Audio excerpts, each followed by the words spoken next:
அன்பர்களே, நண்பர்களே, உங்கள் பாலுவின் இனிய காலை வணக்கம். இன்று அதாவது 14/6/2024 வைகாசி மாதம் 32ஆம் தேதி வெள்ளிக்கிழமை, அஷ்டமி திதி, உத்திர நட்சத்திரம். ராகு காலம் 10:30 12 வரை, யமகண்டம் 3 4 வரை, நல்ல நேரம் 9 10 வரை, சாயங்காலம் 4 5 வரை. சந்திராஷ்டிரமம் 11:54 வரைக்கும் மகர ராசிக்காரங்களுக்கு, அதற்கு மேல் கும்பராசிக்காரங்களுக்கு.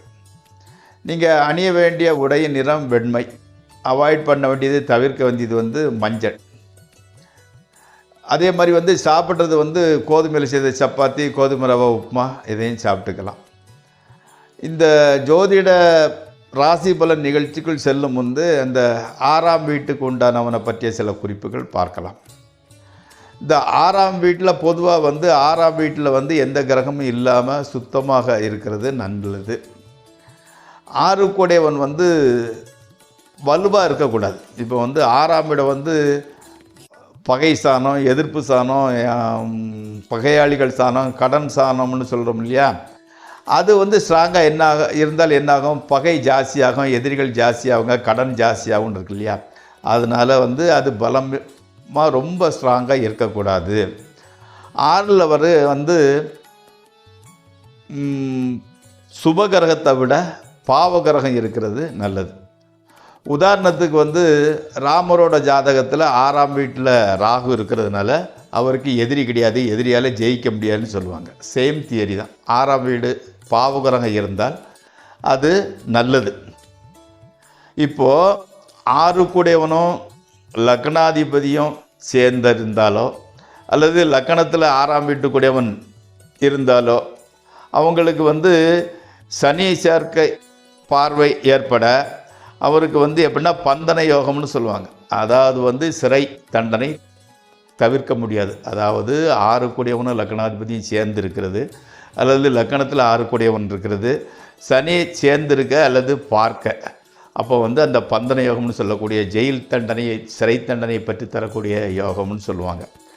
அதே மாதிரி 6 கூடியவனும் லக்னாதிபதியும் சந்திரனோட சேர்க்கை அல்லது பார்வை இருக்க ஜலகண்டம், அதாவது தண்டினால கண்டம். சிலர் நீச்சல் தெரியாமல் நிறைய பேர் இறந்துருந்தாங்க, அதில் கிணத்துல விழுந்து மூச்சு திணறி இறந்தாங்க, நம்ம படிக்கிறோம் இல்லையா? அதாவது லக்னாதிபதி 6 கூடியவன் சேர்க்கையோட சந்திரன் சேரணும் அல்லது பார்க்கணும். அதே மாதிரி 6 கூடையவனும் லக்னாதிபதியும் சேர்ந்திருந்து செவ்வாய் பார்க்க அல்லது சேர விபத்தினால் மரணம். லக்னாதிபதி 6ஆம் இடத்துல 6 கூடையவன் அவனை பார்க்கணும்னா உறவினர்களால் வழக்கு விவகாரங்கள் நடக்கும். ஸோ இத்துடன் அந்த 6ஆம் வீட்டுக்கு உண்டானதை முடித்து கொள்வோம். ரொம்ப நெகட்டிவாக நம்ம ஜாஸ்தி சொல்ல வேண்டாம். அடுத்து ஜோதிட பாடத்திற்குள் செல்வோம். ஜோதிட பாடம் இல்லை, ராசி பலன் நிகழ்ச்சியை பார்ப்போம்.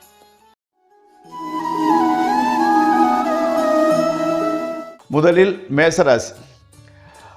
வாழ்க்கை முழுவதும் போராடி ஜெயித்தாலும் அதற்கு பழகிட்டீங்க. நம்ம வாழ்க்கை இதுதான், போராடத்தான் செய்யணுங்கிறது மாதிரி. இந்த போலீஸு, மிலிட்ரி இந்த துறையில் உள்ளவங்களுக்கு நல்ல முன்னேற்றம் இருக்குது. புதிய வீடு நிலம் வாங்கிறதுக்கு வாய்ப்பு உருவாகிறது. அம்மாவோட ஹெல்த்து நல்லா தான் இருந்துக்கிட்டு இருக்கு. மாணவர்களுக்கு நல்லா வர வேண்டும் என்ற ஒரு ஃபயர் கிடைக்கிறது.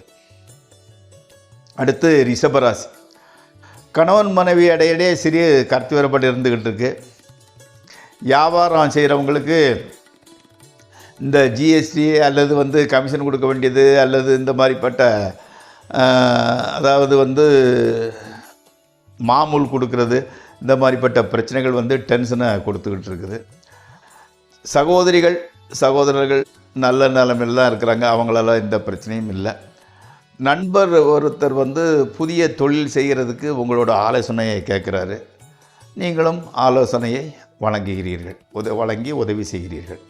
அடுத்து மிதுன ராசி. ஒரு முறை ஒரு தடவை பிரசித்தி பெற்ற கோயிலுக்கு சென்று வரணும்னு நினைக்கிறீங்க. அது போயினால் நல்லது வரணும்னு நடக்கும்னு நம்புகிறீர்கள். அந்த கோயிலுக்கு போயிட்டு வரீங்க. மாணவர்களுக்கு படிப்பில் வந்து இன்ட்ரெஸ்ட் கொஞ்சம் கம்மியாக இருந்துக்கிட்டு இருக்குது. உத்தியோகம் செய்கிறவங்களுக்கு பிரச்சனை எதுவும் இல்லை. கணவன் மனைவி உறவு கொஞ்சம் டல். பெரிய அளவு சண்டை சச்சரவும் கிடையாது, அதே மாதிரி ரொம்ப அந்யோன்யமும் கிடையாது. ஏதோ டல்லாக இருந்துக்கிட்டு போய்கிட்டு இருக்கு. அடுத்து கடகராசி. ஓரளவு அதிர்ஷ்டமான நாளாக தான் இன்றைக்கி அமைந்திருக்கிறது. குழந்தைகள் மூலம் சந்தோஷம். அடுத்தால மாமன் இருந்தால் அவர் வீட்டுக்கு நீங்கள் போகிறீங்க, இல்லைன்னா அவர் உங்கள் வீட்டுக்கு வர்றார். நல்ல கனவு ஒன்று வருது, ரொம்ப பாசிட்டிவான கனவு, அழகான கனவு. பூர்வீக சொத்தில் பிரச்சனை எதுவும் இருந்தால் அது வந்து கிளியர் ஆகிடுது. அடுத்து சிம்ம ராசி. தகப்பனாருக்கு தொழில் உடல்நலம் ரெண்டுமே நல்லா இருந்துக்கிட்டு இருக்குது.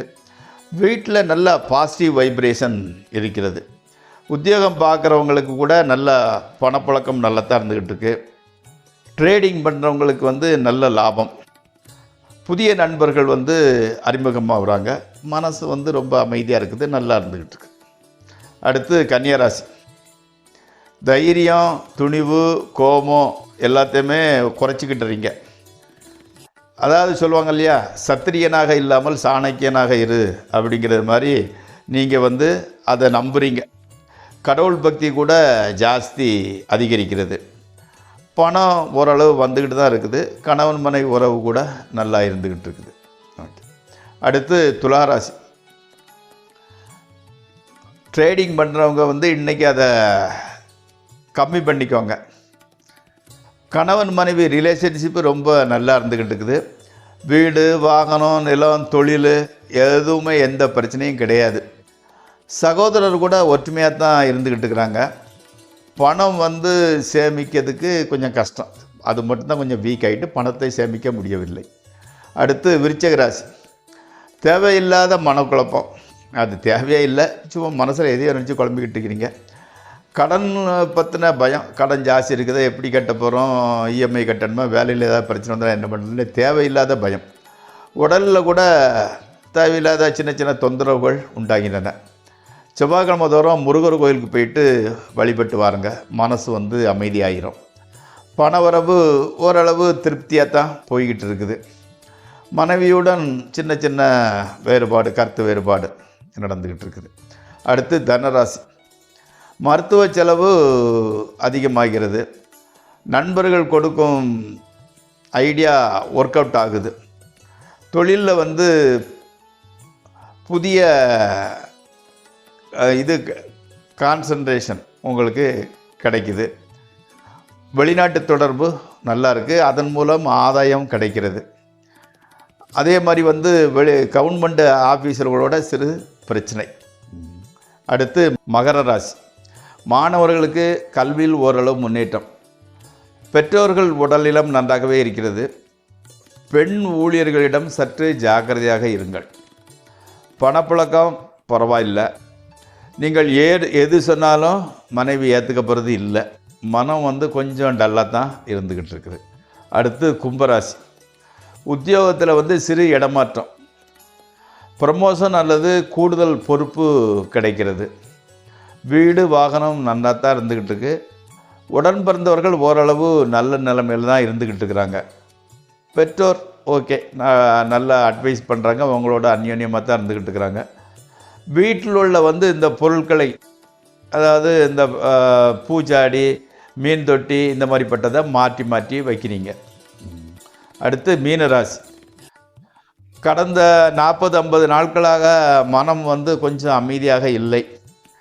காரணமில்லாத குழப்பம். ஏன்னா எந்த விஷயமும் நினைக்கிறது போல் நடக்கிறது இல்லை. முதல்ல வந்து உத்தியோக மாற்றம் நடக்கலை. வாகனத்தை விற்கும் முயற்சியும் கூட வெற்றி பெறவில்லை. ஸோ மணி ஃப்ளோட்டிங் கொஞ்சம் தடுமாற்றமாக தான் இருந்துக்கிட்டு இருக்கு. ஆனால் வந்து எப்படின்னா ஃபண்டமெண்டல் அந்த மாதிரி பிரச்சனை எதுவும் இல்லை. தவறாமல் வந்து கோயிலுக்கு போயிட்டு வாங்க, எல்லாம் நல்லபடியாக நடக்கும். நண்பர்களே, இந்த ராசி பலன் நிகழ்ச்சி இத்துடன் முடிவடைகிறது. நாளை மீண்டும் சந்திப்போம்.